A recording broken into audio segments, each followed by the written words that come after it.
saya labrak itu dua jenderal bermain. Jenderal itu saya laporin propam. Disitulah pertama kali saya kenal sama Ferdy Sambo. Saya laporin propam, semua propam pada kaget, pada ketakutan untuk ngambil. Karena kenapa? Ya kan, yang saya laporin Brigjen bintang 1, yang satunya lagi bintang 2, si Helmi Santika. Sedangkan kepala Kadif Propam aja baru bintang 2 di situ. Yang periksa siapa itu nanti kan? Jadi saya bikin laporan polisi. Jadi saya datang ke kantor polisi, ke SPKT. Karena gini, polisi itu kalau melakukan pidana, itu tetap kita harus lapornya ke polisi, itu jeleknya. Nah disinilah ya kan saya mau ngomong sampai berbusa, nggak berani itu petugas Rekom menerima laporan polisi saya. Padahal saya mau laporin itu pasal 421, penyalahgunaan wewenang.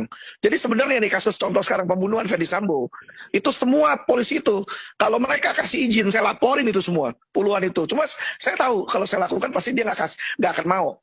Nah karena ditolak laporan polisi saya bikinlah gugatan perdata waktu itu. Jadi saya somasi, Kapolri saya somasi, jenderalnya saya somasi 2 orang itu. Ada aset 200 miliar itu yang digelapin, yang harusnya milik korban. Berarti kan polisi sama jadi kayak maling. Saya lapor ke Propam, Ferdy Sambo nggak mengurus di situ kan. Akhirnya saya masukin media, saya gugat di pengadilan. Nah, ketika saya somasi, malam-malam rumah saya didatengin.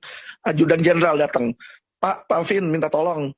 Terus ternyata ujung-ujungnya dia minta saya cabut laporan polisi, saya cabut laporan gugatan. Saya bilang oke, tapi untungnya buat saya apa? Saya bilang, Pak Alvin masalahin apa sih kemarin? Masalahin kasus nggak jalan kan?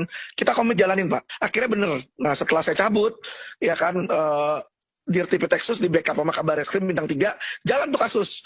Ditahan lagi lah Henry Surya atas LP saya di situ. Sampai sekarang nih udah bisa akhirnya berhasil P21. Itu pun juga ketemu lagi sama oknum kejaksaan. Jaksa bintang 3 Jampidum ya kan udah ultimatum saya kalau sampai lu bongkar modus P19 ya kan kasus kamu yang lama saya hidupin lagi dia bilang gitu kan. Jadi ini benar-benar negara ini ya kan Indonesia ini aparat penegak hukum itu dari polisi, jaksa sampai hakim itu banyak oknum ya. Jadi oknum mereka banyak, sampah mereka di institusi banyak. Saya udah ada 20-an lebih laporan polisi yang laporin saya terhadap pencemaran nama baik ya kan. Saya bilang Kapolda Metro Jaya, saya bilang ya kan Jenderal Banci, saya ngomong seperti itu saya dilaporin, dia bilang kok Polda Metro sarang mafia terus ada Jenderal Banci segala katanya di situ kan. Yang laporin saya pun teman-teman bukan orang biasa. Polisi yang udah laporin saya. Jadi saya kaget ketika dapat dipanggil, lu siapa pelapornya? Wih, AKBP Pujiarto. Saya cek, AKBP itu udah pamen loh, udah perwira menengah loh. Ya, jadi dua pangkat sebelum bintang. Kasubdit Renakta ternyata di situ ngelaporin saya kan. Belum dipanggil, tiba-tiba 1 minggu langsung naik sidik. Hebat saya bilang ini benar-benar. Saya masukin ke media, saya bilang ya kan. Saya bilang, oke, mau tangkap saya, kamu harus tangkap juga si Kapolri. Ditanya, kenapa kamu mesti tangkap Kapolri juga? Kapolri itu di bulan Oktober bilang, silakan warga kritik Polri. Jadi saya ini membuat video, ya kan, karena suruhan dia. Karena dia yang menyuruh, ya kan, saya melaksanakan. Dia juga harus ditangkap. Saya kasih buktinya, saya kasih bukti WA, terus saya WA ke Kapolri juga kan. Kapolri balas akhirnya di situ kan, karena saya naikin semua. Sampai naik ke detik.com segala, saya bilang di situ kan, naik ke detik, naik ke Tempo, pusing dia kan.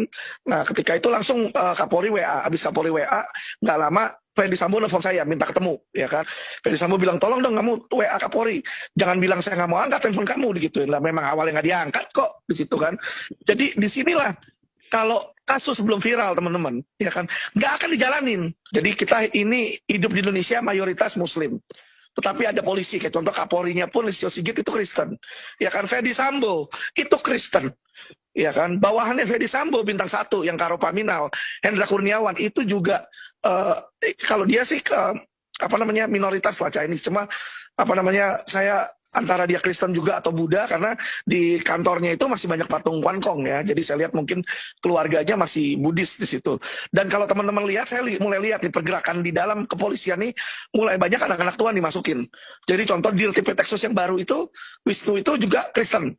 Kasubdit TPPU Kristen di sini ya. Jadi mulai banyak nih. Terus Karo Wasidik Iwan Kurniawan juga Kristen teman-teman. Tetapi mohon maaf ya, nggak semua orang Kristen itu benar ya. Sorry, mulutnya mengatakan Tuhan, tapi tangannya juga mengerjakan hal-hal yang kotor di situ. Jadi kalau saya bicara itu bisa dari Detik, Tempo, Gatra, bisa masuk semua itu halaman depan, bisa masuk ke TV. Nah itu hal yang sebenarnya sulit teman-teman ya. Karena background saya ada uang di awal-awal, saya sebenarnya beli program. Jadi kayak saya ketemu Haritanu, saya beli program di MNC, saya beli program di iNews. Nah setelah saya mulai ada nama, saya singkirkan itu, saya nggak mau lagi. Karena lumayan mahal teman-teman. 6 sesi itu 1 miliar. ya. Jadi menurut saya itu agak berlebihan sih. Nah, untuk supaya bisa ada keadilan, yang tadi dibilang golongan menengah, apalagi menengah ke bawah ya, kalau nggak ada dukungan dari media, nggak akan jalan. Kedua yang kita gencarkan medsos, teman-teman. Kalau ada masyarakat yang datang ke kami, mereka jadi korban oknum, itu mereka biasanya ada rekaman atau apa, mereka mau bongkar, tapi lawyer mereka nggak akan berani naikin. Kenapa? Lawyer itu selalu takut ketika berbicara jelek tentang polisi. Ketika dia bicara jelek tentang polisi, besoknya itu lawyer akan ditarget sama polisi, saya jamin. Ya, karena kenapa? Oknum-oknum ini bukan cuma satu, berjemaah teman-teman. Teman-teman mungkin udah baca berita, ya ini Ferdy Sambo diduga ketua Satgasus, Satuan Tugas Khusus di situ ya. Jadi Satgasus ini menangani kasus-kasus pidana-pidana serius lah. Nah, tapi anehnya Satgasus ini tidak ambil dana dari kepolisian loh.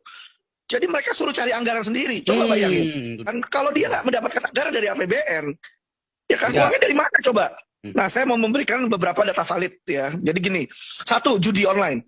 Jadi benar informasi yang beredar bahwa kepolisian menerima uang dari judi online. Ya, karena saya punya klien judi online juga yang ditangkap, ya kan. Nah, kita ini bicara sama temannya dia yang waktu itu di satu sel. Nah, temannya ini ditangkap juga karena dia telat ngasih setoran ke Polda Metro. Situ. Jadi ada sebuah subdit di Polda Metro namanya Resmob, di mana kalau kasus-kasus judi online pasti ke situ. Pasti ke situ. Namanya judi online, lewat online. Ya cyber dong yang punya teknologi untuk menangani. Tapi ini tidak, teman-teman. Anehnya di Polda yang nanganin Resmob subditnya.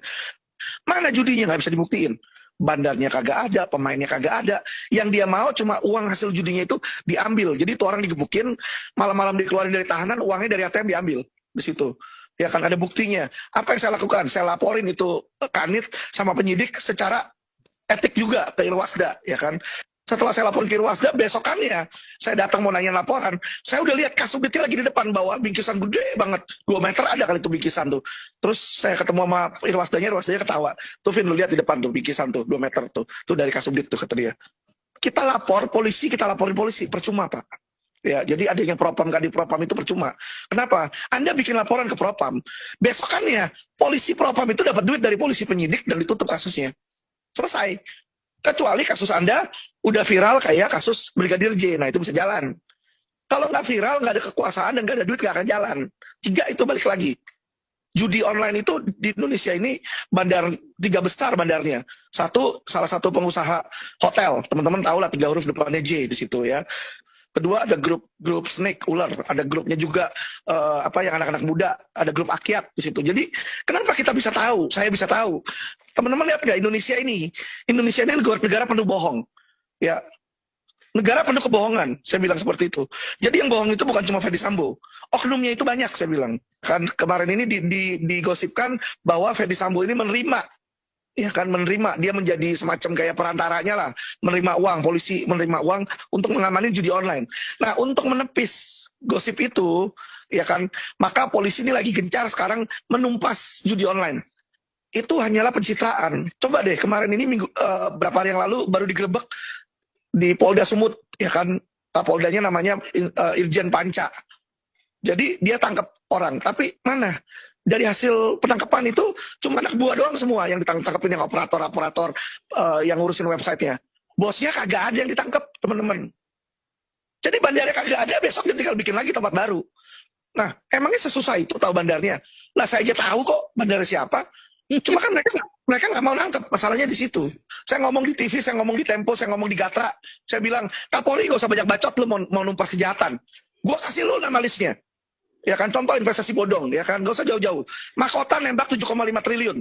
Itu terlapornya Raja Sabta Oktohari, ketua KOI. Ya kan, nah, lu Kapolri malah apa?